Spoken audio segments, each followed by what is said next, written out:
Hello and welcome to today's tutorial. In this session, we'll explore how to convert an asynchronous function that uses callbacks into a promise-based function in JavaScript. This makes working with async operations much cleaner. Let's dive in. Many JavaScript APIs, especially in Node.js, rely on callbacks. By converting them to promises, we can write more readable and maintainable code using the then method or async await.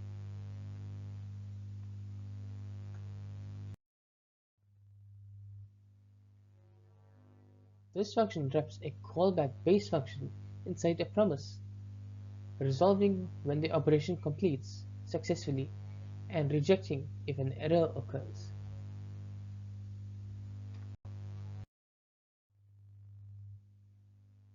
This approach ensures that any callback based function can be converted into a promise, making it easier to use in modern JavaScript applications.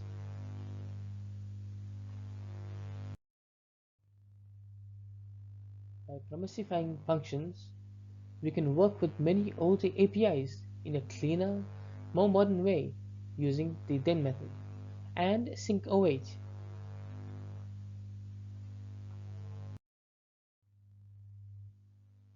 This method is widely used in file handling, database queries, API requests, and events-driven programming to simplify callback-heavy code.